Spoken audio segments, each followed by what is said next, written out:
Hello and welcome to Ministry of Current Affairs by Dr. Gaurav Garg. मैं दिव्यांशी और आज मेरे साथ इस इंटरव्यू सेशन में जुड़े हैं रजत सिंह जिन्होंने आरआरबी क्लर्क 2022 एग्जामिनेशन क्लियर किया है। चलिए सीधी बात करते हैं रजत से और जानते हैं उनका सफर। वेलकम रजत, बहुत ढेर सारी बधाई। Thank you ma'am. रजत, थोड़े से अपने बारे में बताएं। मैम मैंने अपनी लास्ट ईयर ग्रेजुएशन कंप्लीट की, उसके बाद लास्ट ईयर से प्रेपरेशन शुरू की। पिछले साल कई एग्जाम दिए, उनमें से कई के कईयों के प्री निकले, कईयों के मेंस निकले, तो इंटरव्यू में प्रॉब्लम आई। और इस साल पहले मैंने आईडीबीआई एग्जीक्यूटिव, इस समय मैं वर्किंग कर रहा हूँ, मैं भी जुलाई में क्लियर हुआ था। और उसके बाद ये मेरी सेकंड जॉब है आरआरबी क्लर्क। रजत, बैंक की तरफ कैसे रुझान आया?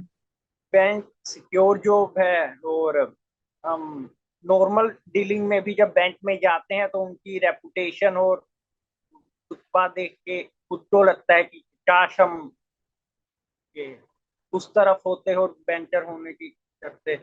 और दूसरी बात, इसके एग्जामिनेशन बहुत ही फेयर एंड फास्ट होते हैं, क्योंकि प्रोसेस जैसे बाकी एग्जामिनेशन में कई कई साल लगते हैं, लेकिन इसमें ऐसा नहीं है। 2-4 महीने 6 महीने में क्लियर हो जाते हैं, तो फिर इसलिए और सिक्योर एंड फास्ट हो। जितना ट्रांसपेरेंट हो, जितना क्विक इसका प्रोसेस है, उतना ही दोगुना कंपटीशन भी है। लाखों स्टूडेंट्स देखते हैं और अगर आपकी स्ट्रैटेजी आपको परफेक्ट होनी चाहिए, तो क्या स्ट्रैटेजी थी आपकी which has led a perfect result for you? Strategy मेरी consistency is the best strategy, क्योंकि बहुत से लोग शुरू करते हैं जोश जोश में शुरू किया, थोड़े दिन में छोड़ दिया, या बाद में एक बार बैंक का दिया, दूसरे महीने एसएससी देने लगे, तीसरे महीने कोई स्टेट का निकल आया। तो फिर ऐसा ऐसा ना करके अपना पहले गोल सही से डिसाइड करो, उसके बाद में जो करना है उससे साल या मिनिमम 2 साल सही से दो। तो फिर इसमें आपको अपनी गलतियां पता चलेंगी, एक ही चीज पर आप टिके रहोगे तो फिर उसमें इम्प्रूवमेंट के भी ज्यादा चांस रहेंगे। एक बार आप नॉर्मली बैंकिंग का पढ़ रहे हो, दूसरी बार हिस्ट्री पढ़ने चले जाते हो, फिर तीसरी बार एडवांस मैथ में चले जाते हो, तो फिर इससे सिर्फ आपका टाइम वेस्ट होगा। रजत, बहुत सारे लोग इस एग्जामिनेशन को लिखते हैं, उनके लिए मैं चाहती हूँ कि जो सरल सी आपकी स्ट्रैटेजी है उसको डिटेल में बताएं।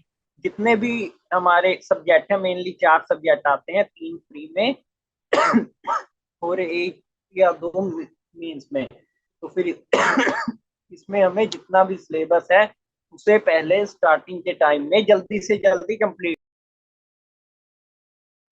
बेसिक करने के बाद में क्वेश्चन प्रैक्टिस वगैरह, इन चीजों पे ध्यान देना होता है। अगर सब्जेक्ट वाइज बात आए, क्वांट से शुरू करें तो क्वांट में सबसे पहले बेसिक कैलकुलेशन हमारी सही होनी चाहिए, ताकि हम नॉर्मल नॉर्मल छोटी छोटी चीजों पर गलतियां ना करें। बेसिक कैलकुलेशन के बाद आसान आसान से टॉपिक होते हैं, रो नंबर सीरीज, ये सब इनको हफ्ते 10 दिन में खत्म करके फिर सिंपली हमें एरिथमेटिक अच्छे से करनी है, क्योंकि एक बार एरिथमेटिक कर ली तो फिर बाकी पोर्शन आसानी से हो जाता है। और अगर इंग्लिश पे आए तो इंग्लिश में रीडिंग ज्यादा इंपॉर्टेंट है रूल्स रटने से अच्छा, क्योंकि रूल रट लेंगे वो कभी यूज होंगे कभी नहीं होंगे, लेकिन अगर अंडरस्टैंडिंग रीडिंग से अच्छी है देन हम रूल पता हो या ना पता हो आगे एग्जीक्यूट कर सकते हैं। और इसके बाद रीजनिंग में हमारा प्रेजेंस ऑफ माइंड सबसे ज्यादा अच्छा है। अगर हम एग्जाम में मौके पे सही से सोच पाते हैं और एग्जीक्यूट कर पाते हैं, देन इट इज ओके। और जीए के लिए मैंने सिर्फ जोरोजर सर के अपना बेस्ट 300, बीच बीच में डेली वीडियोस, जैसे सितंबर में एग्जाम है तो अगस्त के पूरे डेली वीडियोस देखी, उससे पहले वाले बेस्ट 300 एंड तो बैंकिंग अवेयरनेस देखे, इस तरह से। प्री और मेंस की तैयारी एक साथ कैसे करनी चाहिए? मैम प्री और मेंस का सिलेबस बहुत ज्यादा अलग अलग नहीं होता, सिर्फ प्री में जो चीजें होती हैं उनको थोड़ा सा एडवांस करके मेंस में सिर्फ एक सब्जेक्ट जो नया रहता है वो करंट अफेयर होता है। तो फिर करंट अफेयर वैसे हमें साथ साथ में ही करने चाहिए। जैसे हमें पता है अगर हमारा प्री निकला तो 6 महीने बाद 4 महीने बाद हमें मेंस में बैठना है, तो फिर हमें मेंस की तैयारी साथ में लेकर चलनी चाहिए। और रही बाकी सब्जेक्ट की, तो फिर इंग्लिश, मैथ, रीजनिंग में सिर्फ थोड़ा थोड़ा लेवल का फर्क होता है, टॉपिक सेम रहते हैं। अगर हम कोई भी टॉपिक पढ़ें, चाहे मैथ में परसेंटेज, इंग्लिश में फिलर्स, या फिर रीजनिंग में पजल्स, तो फिर उसे बेसिक टू हाई लेवल तक ही पढ़नी चाहिए। इससे हमारी प्री मेंस दोनों की प्रिपरेशन साथ साथ में होगी। रिवीजन, नोट मेकिंग, इसकी कितनी सिग्निफिकेंस है? रिवीजन एंड नोट मेकिंग में मैंने मेनली नोट्स बेस्ट 300 एंड इसके, हाँ, करंट अफेयर्स के ही नोट्स बनाए थे। बाकी मैथ रीजनिंग में नॉर्मल कुछ दिन प्रैक्टिस करके पता चल जाता है, उसके बाद रिवीजन नोट्स का ज्यादा मतलब रहता नहीं। अगर इंग्लिश हम रूटीन में पढ़ रहे हैं तो वर्ड मीनिंग लिख के बहुत ज्यादा रीडिंग का टाइम मिलता नहीं, इसलिए वर्ड मीनिंग बहुत ज्यादा लिखने से भी फायदा नहीं है। नॉर्मल अगर रीडिंग ज्यादा करेंगे तो रूटीन में यूज होंगे, बार बार आंखों के सामने आएंगे तो अपने आप याद होंगे। और मेनली मैंने करंट अफेयर के ही नोट्स बनाए थे, जैसे बेस्ट 300 की सर की वीडियोस ली, उसमें जो इम्पोर्टेंट पॉइंट लगे उसे नोट कर लिया, इस तरह से किया था मैंने। कितने क्वेश्चंस लगाने चाहिए, कितनी प्रैक्टिस चाहिए? क्वेश्चन आपके ऊपर डिपेंड करता है, मैं चैप्टर वाइज प्रैक्टिस करता था। फॉर एग्जाम्पल, अगर मैं रीजनिंग में आया तो फिर अगर मैंने एक तरह की पजल उठाई तो फिर उसी को अच्छे से सोल्व किया। मैथ पे आया तो कभी रेशियो उठाया तो उससे बेसिक टू हाई एक बुक ली, उसमें से सारे सारे क्वेश्चन सोल्व किए। और सेम चीज इंग्लिश में थी, अगर फिलर्स उठाए तो फिर फिलर्स मतलब इकट्ठे एक दिन में 150 क्वेश्चन सोल्व कर लिए, इससे एक टॉपिक में कमांड मिल जाती है। और करंट अफेयर्स में डे वाइज, मतलब जैसे आज सितंबर उठाया तो सितंबर शुरू से लेकर आखिरी तक चारों वीडियो करंट अफेयर और उसकी बैंकिंग अवेयरनेस की एक दिन में खत्म की। मतलब एक पर्टिकुलर सेगमेंट को आप हिट करोगे तो फिर आप उससे ज्यादा बेनिफिट मिलेगा। रजत, कई बार होता है, इतना कॉम्पिटिटिव एग्जामिनेशन होता है, आपने भी बताया पिछले साल आपका प्री हुआ, मेंस नहीं हुआ, क्या गलती रह गई थी? इस सब्जेक्ट इस क्वेश्चन का आंसर सबके लिए अलग अलग है, क्योंकि हर एक कैंडिडेट का किसी का कोई सब्जेक्ट स्ट्रॉन्ग होता है, कोई वीक होता है। तो फिर जैसे हमने एक साल एग्जाम दिए और देखा किसी में प्री हुआ, किसी में मेंस नहीं हुआ, तो फिर हमें जो हमारे स्ट्रॉन्ग सब्जेक्ट हैं उनको एक ठीक ठाक लेवल पे रखना चाहिए कि उनमें नंबर अगले साल कम ना हो। जो हमारे वीक हैं उनमें मेहनत करनी चाहिए कि उनमें नंबर बढ़े। जैसे लास्ट ईयर मेरे करंट अफेयर्स में 12-13 नंबर आए थे, इस बार 26 आए, जो कि मतलब शायद 40 में 26। आरआरबी क्लर्क में बहुत अच्छा स्कोर है। ऐसे ही कंप्यूटर में कम आए थे, उसमें इम्प्रूव किए। मैथ रीजनिंग में पिछले साल भी सही आए थे, इस साल उनसे मेंटेन करके रखा है, इस तरह से। स्टडी आईक्यू, गौरव गर्ग सर का कितना अहम रोल रहा है आपकी सक्सेस स्टोरी में? मैम, मेरे फ्रेंड सर्कल या मेरे उसमें सिर्फ मेरे नंबर है जो 20 की लाइन में है, 20 की लाइन में भी 26 है, 20 की लाइन में है।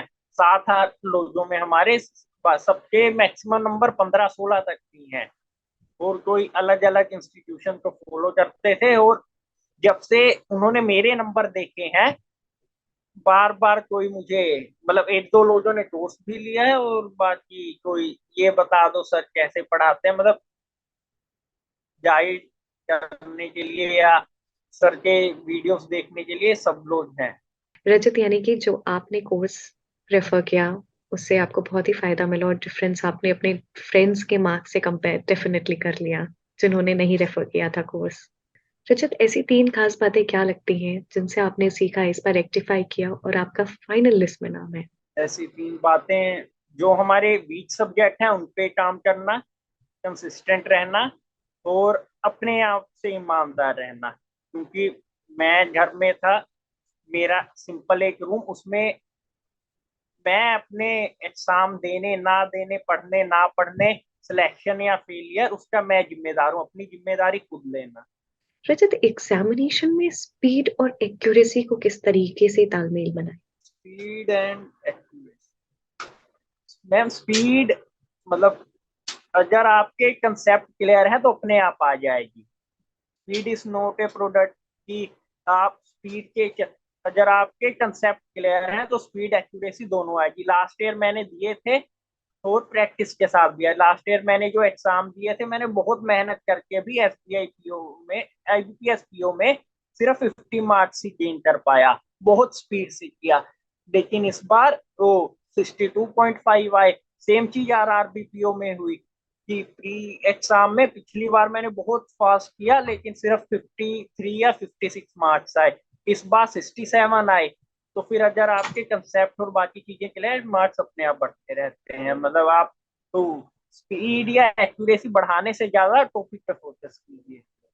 रजत, कई बार होता है कि हम बहुत सारा क्वेश्चंस एक साथ लगाते लगाते एक सैचुरेशन आता है, आप में भी आया था? यस मैम, ये नेचुरल है, क्योंकि जब 3 4 5 दिन अच्छे से पढ़ लिए उसके बाद लगता है कि नहीं, मतलब बैठेंगे मन नहीं लगेगा, तो फिर एक आध दिन का ब्रेक या 2 3 घंटे के ब्रेक से काम चल जाता है। मतलब पूरा दिन बर्बाद करने से अच्छा है कि 2 3 घंटे अच्छे से अपना किसी और जिसमें हॉबी हो, घूमने का मन कर रहा है जाओ 1 2 घंटे घूमाओ, कोई मूवी देख ली, घर वालों के साथ बैठ ली, ऐसी चीजें करना ज्यादा प्रेफरेबल रहता है।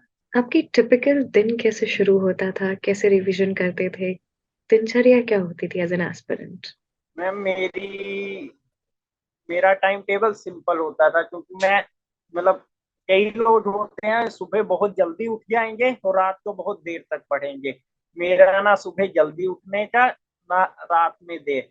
नॉर्मली मैं शायद 8 8:30 9 बजे के अराउंड दिन में बैठता था। सुबह 6 साढ़े 6 उठा, सारी चीजें फ्री होकर खाना खाने के 8 9 बजे बैठता था। उसके बाद 12 1 बजे तक पढ़े, 2 3 घंटे फिर आराम, फिर शाम को 7 8 बजे तक पढ़े, बस इतना।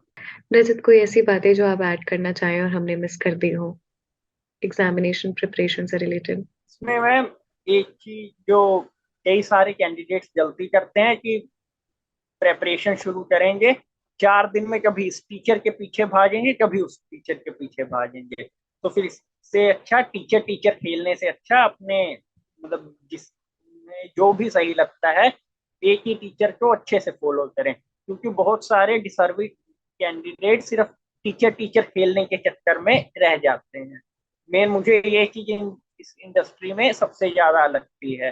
कोई टीचर की पढ़ाने से ज्यादा उसकी पर्सनल लाइफ में ज्यादा इंटरेस्ट रखते हैं, कि मतलब वो टीचर अगर पढ़ाई की वीडियो डालेगा तो उतने लोग नहीं आएंगे, लेकिन उसने कोई पर्सनल ब्लॉग ये सब डाल दिया तो उसके ऊपर पूरा दिन चाहे उसी की बात करने में देखने में बिता देंगे। रजत, सभी के लिए कुछ final tips, suggestion? Suggestion ma'am यही रहेगा कि मतलब be loyal and be truthful to yourself, क्योंकि आपकी लाइफ है, आप, कई लोग दिखाने के लिए पढ़ते हैं, तो फिर ऐसे करने से कोई फायदा है नहीं। अपना खुद को ईमानदार रह के अपने लेवल पर अपनी जिम्मेदारी लेते हुए पढ़ाई। थैंक यू रजत, पूरी टीम की तरफ से ढेर सारी शुभकामनाएं। We wish you good health, good luck.